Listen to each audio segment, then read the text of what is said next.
Patreon और अन्य माध्यमों से नेशनल दस्तक का सहयोग करने वाले सभी दर्शकों का बहुत बहुत शुक्रिया। आपके सहयोग से ही बहुजन मीडिया को नई ऊंचाई मिल रही है और मनोबल और अधिक बढ़ रहा है। आशा है आगे भी आप हमें ऐसे ही सपोर्ट करते रहेंगे। धन्यवाद।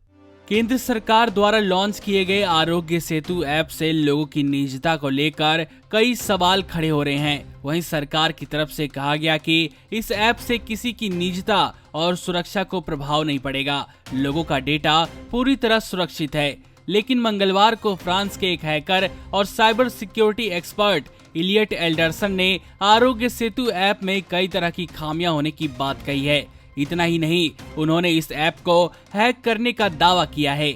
उन्होंने ट्वीट करके इसकी जानकारी दी और दावा किया है कि प्रधानमंत्री कार्यालय में 5 लोगों की तबीयत ठीक नहीं है। इलियट एल्डरसन ने ट्वीट करते हुए बताया कि आरोग्य सेतु ऐप एक ओपन सोर्स ऐप है। इसके अलावा उन्होंने दावा किया कि प्रधानमंत्री ऑफिस में 5 लोगों की तबीयत खराब है और यह जानकारी आरोग्य सेतु ऐप से ही मिली है। साइबर एक्सपर्ट ने यह भी दावा किया कि भारतीय सेना के मुख्यालय में 2 लोग अस्वस्थ हैं, संसद में 1 आदमी कोरोना से संक्रमित है और गृह मंत्रालय में 3 लोग कोरोना से संक्रमित हैं। आपको बता दें कि आरोग्य सेतु ऐप में लोगों की सुरक्षा और निजता को लेकर विपक्षी दल कांग्रेस ने केंद्र सरकार पर सवाल खड़े किए।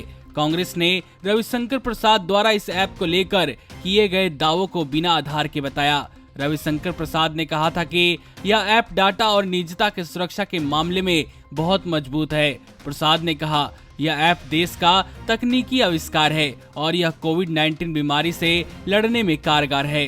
राहुल गांधी ने कुछ दिन पहले ऐप को लेकर सरकार पर आरोप लगाया था कि यह ऐप अत्याधुनिक निगरानी प्रणाली है, जिससे निजता और डेटा की सुरक्षा को लेकर गंभीर चिंता पैदा हो रही है। उन्होंने कहा कि इस ऐप को निजता ऑपरेटर को आउटसोर्स किया गया है और किसी भी तरह की कोई जांच नहीं की गई है।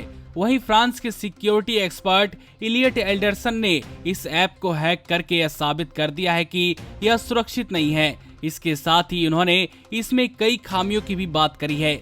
साइबर एक्सपर्ट ने सरकार के दावों को गलत साबित कर दिया है। इससे पता चलता है कि केंद्र सरकार ने इस ऐप को लोगों के बीच लाने से पहले इसकी कमियां और सुरक्षा को पूरी तरह से नहीं जांचा है। सरकार को इस मामले में गंभीरता से सोचने की जरूरत है। नमस्कार। नेशनल दस्तक अपनी आर्थिक जरूरतों को पूरा करने के लिए अपनी ऑडियंस पर निर्भर है। बहुजन समाज से संबंधित मुद्दों को उठाने के कारण यूट्यूब की तरफ से नेशनल दस्तक की कई वीडियो पर एड्स नहीं दी जाती, जिसके कारण हमें आर्थिक समस्याओं का सामना करना पड़ रहा है। आपका एक छोटा सा कदम बहुजन मीडिया को बचा सकता है। आपके सहयोग और सहायता के कारण ही हमने अभी तक यह मुकाम हासिल किया है। नेशनल दस्तक को आप पैट्रियन के जरिए सपोर्ट कर सकते हैं।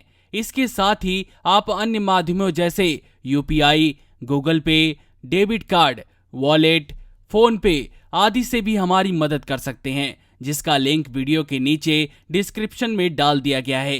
पैट्रियन पर आप हमें प्रतिमाह $2 यानी 140 रुपए प्रतिमाह से हमारे साथ जुड़ सकते हैं। दूसरे माध्यमों में राशि की कोई सीमा नहीं है। आपके सहयोग से ही बहुजन मीडिया को एक नई दिशा मिली है और इसे अभी एक नए मुकाम तक लेकर जाना बाकी है, जो आपके साथ के बिना संभव नहीं है। आपसे डायरेक्ट फंडिंग से हम आपके अधीन हो जाएंगे और एक स्वतंत्र मीडिया के तौर पर समाज की आवाज को बुलंद कर पाएंगे। धन्यवाद।